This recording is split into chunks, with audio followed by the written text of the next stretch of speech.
చిత్తూరు జిల్లా బంగారెడ్డిపల్లెలో గుండెలు పగిలే విషాదం చోటు చేసుకుంది.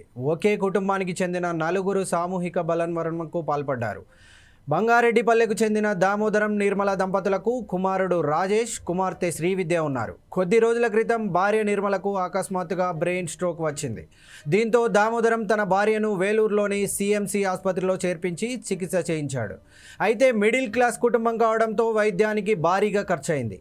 రోజుకు భార్య ఆరోగ్య పరిస్థితి క్షీణించడం, మరోవైపు వైద్య ఖర్చుల వల్ల ఆర్థిక పరిస్థితులు పూర్తిగా దిగజారి అంతంత మాత్రంగా మారడంతో దామోదరం తీవ్ర మానసిక ఒత్తిడికి లోనయ్యాడు.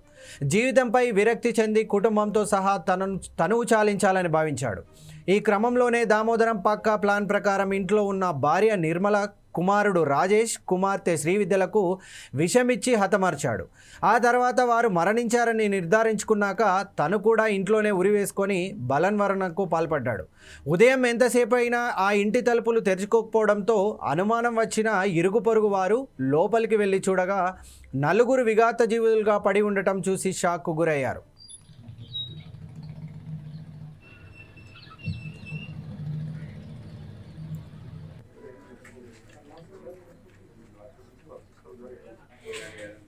బలవన్మరణంకు ముందు దామోదరం రాసిన సూసైడ్ నోటు అక్కడున్న వారిని, పోలీసులను కన్నీరు పెట్టించింది. చనిపోయాక తమ అంత్యక్రియలు ఖర్చుల కోసం ఇతరులను ఇబ్బంది పెట్టకూడదని దామోదరం భావించాడు.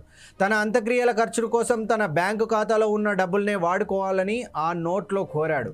అందుకోసం ఎవరికీ ఇబ్బంది లేకుండా తన ATM card pin number, PhonePe pin నంబర్లను కూడా ఆ సూసైడ్ నోట్లో స్పష్టంగా రాసి ఇంట్లో ఉన్న టీవీ స్క్రీన్పై అంటించాడు. అయితే సమాచారం అందుకున్న పోలీసులు హుటాహుటిన ఘటనా స్థలానికి చేరుకున్నారు. మృతదేహాలను పరిశీలించి ఘటనా స్థలంలో ఉన్న సూసైడ్ నోటును స్వాధీనం చేసుకున్నారు.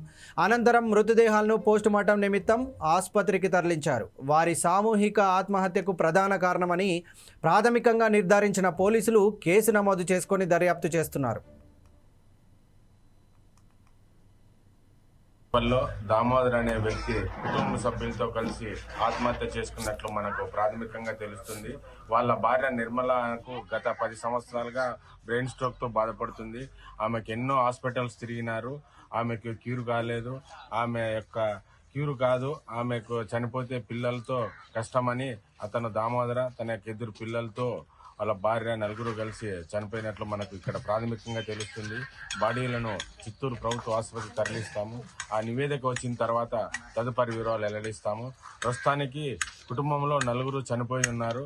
వాళ్ళను చిత్తూరు ఆసుపత్రికి తరలిస్తున్నాము. Thank you.